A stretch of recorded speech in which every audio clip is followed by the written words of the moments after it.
Medyo pahirapan na sa ano, paglagay ng span na tawag ng steel 14. Tapos yung mga kasama ko, ngayon pa lang papasok sila. Yan, napapasok sila. Good morning ho. Itong umaga. Good morning Lord. Good morning Lord. Dapat magpasalamat tayo kay Lord.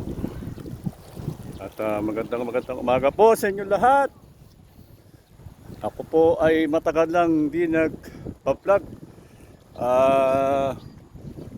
Pasensya na dun sa mga kasama ko na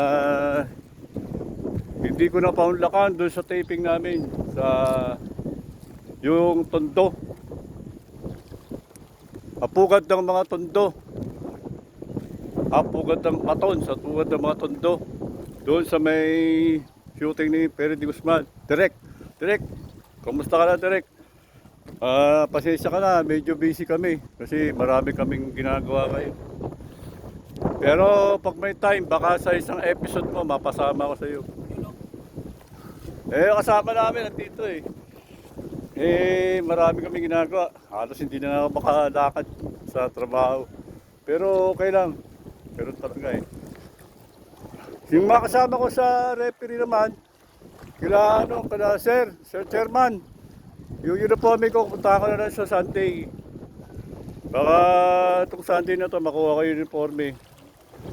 Kung mapatakbo mo akong 2 games lang, okay lang. Wala problema dun Pero talaga, salamat nga pala Chairman sa binigay mong opportunity sa akin ulit. Maraming salamat ulit sa inyo, yung mga kasama ko dyan. Thank you. Dito lang kami, okay lang kami.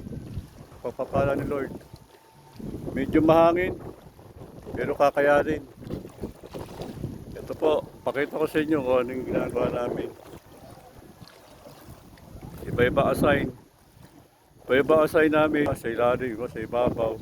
Kakapit kami ng kursi. Kinakapit namin. Ito po. Yan yung span na yan. Kinakapit namin. Pinalitan na namin ng dilaw. Yung dilaw na yung span na yun. Kinapit namin nung isang araw. Yun. Nakakapit na yan.